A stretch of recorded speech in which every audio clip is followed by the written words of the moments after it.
What is this? Take us out of there so people can see us from last time. Okay, this is from last time. All right, so what does this have to do about anything? Technology and social media, like all tools, are neither inherently good nor bad.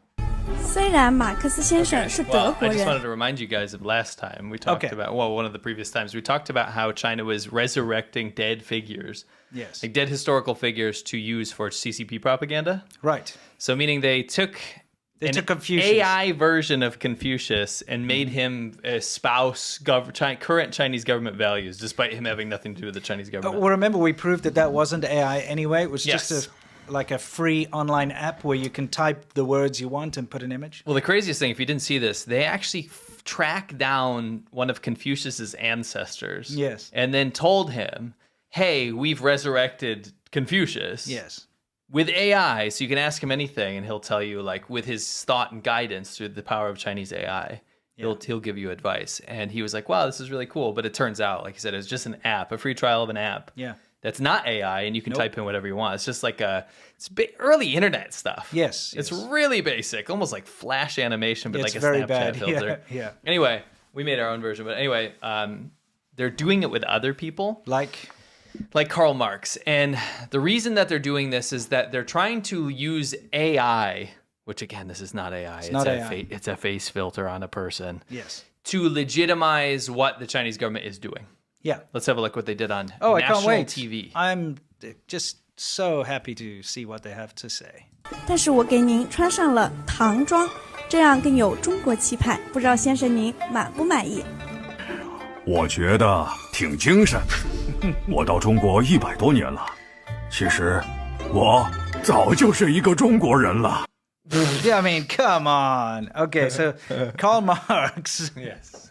Karl Marx, for those of you who didn't maybe listening and you didn't understand, Karl Marx says that he's been in China for over 100 years now. And Well, we have to say what she said oh, first. yeah. She's like, hey, look, I've drew a picture of you in like Chinese clothing, traditional Chinese clothing. Tang Dynasty, Yeah. And he's like, to tell you the truth, I've always been Chinese. Okay. Okay. Because here's the deal. Yeah. China catches a lot of flack because it's supposed to be a Marxist country. Yes. And it's also supposed to be completely Chinese. But Marx isn't Chinese. Yes, he's foreign. And China's also not Marxist. It's a Yes. state capitalist country. Like the worst combination of both capitalism and Marxism and socialism and communism. It's the Right. worst pieces of that together. Yeah.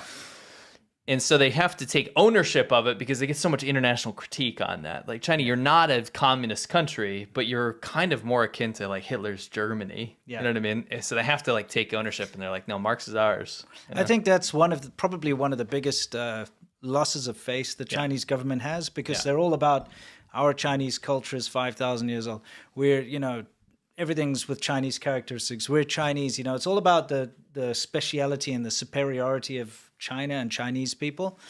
But their entire government is based on a knockoff foreign idea. Yeah. A badly implemented Yes. one. So there's nothing Chinese about communism. No. But they're like, we're, the Communist Party, and we're, so it's a knockoff of a Western thing. This actually goes hand in hand with something that's been happening. Yeah. The current government in China has been actually cracking down on communist organizations within China, which is the craziest thing. Yep. Because they're too communist and they're not espousing Xi Jinping thought. Yes. So what they're trying to do is, and this is happening in universities, they're taking Xi Jinping thought instead of Marxism, right? Yeah. Which previously you had to go to the Marxism and Maoism stuff. Yeah.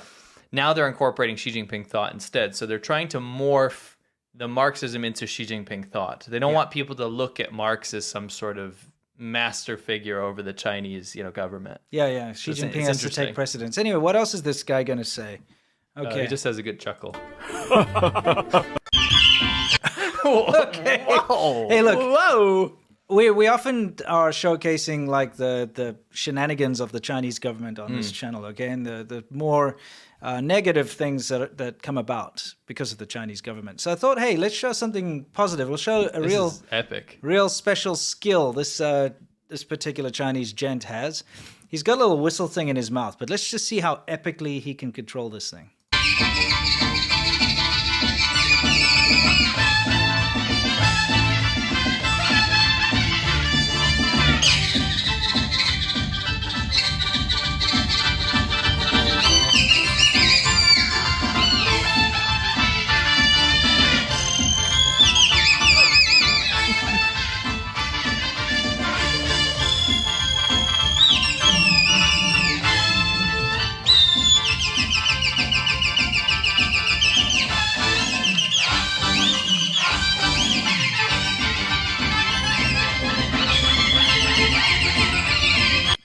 Yeah, okay. Hold on a second. Yeah. Just like Marx said, yes. I feel quite energized myself. Yes. Don't you? Yes, very energized. I gotta say, it brings a smile to my face. Whatever. It was epic. Whatever dude. it is, it might hurt certain people's ears. I was just looking at the chat. Like, what the actual frick is this? Well, here's the deal. There's this. Can you put something more relevant on the screen? Yeah, I'll bring him out. I mean, word up to him, but yeah. So this guy's kind of like using a reed to emulate this kind of Chinese bugle, and you will hear this instrument in China, not necessarily on the street, but like in Chinese like traditional music or whatever. This bugle, what is it actually called? Like the actual instrument? I think it's like the buhao ting, bugle. Yeah. I think that's the correct Chinese term for it is buhao ting. Interesting. Yeah. I think it was actually called Ardois frappe. Exactly. Anyway, it's this very crazy shrill instrument. Yes. And they play it at like fireworks ceremonies and funerals and all kinds of stuff. Oh, we did hear it. Like, remember that funeral? They were playing it real loud, and it's got this. Yeah, it's a very high pitched, crazy, very loud. But this guy's actually able to emulate it with his mouth. Yeah, it's like pretty a reed in interesting. his mouth. It's pretty wild. Yeah, absolutely. Freestyle bugling or whatever. Today we're talking about brutal schools. So you'd have like head boy, and I guess he'd be the... That sounds real bad. It sounds so bad. We used to still get the cane, like we'd get whipped with like... I forgot you're like 150 years old. I got in trouble for chewing a Tic Tac. Like a lot of the schools in China are just an absolute mess. It's like chaos. Isn't that such a China scene? Look at the freaking sky is gray and horrible. And the empty construction with a crane. Yeah, It's exactly. everything. Yeah, it's like got the like ghost city building that'll never be completed. Yeah, like if you did any sports in school, you're already a better like soldier than any of these kids that do this military training are. Like all of this is a charade. Yeah, this is nonsense.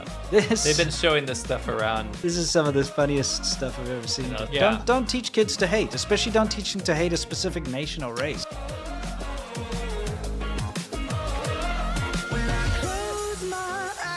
Can almost see it. When I take a breath, you fill up my lungs. And if my mind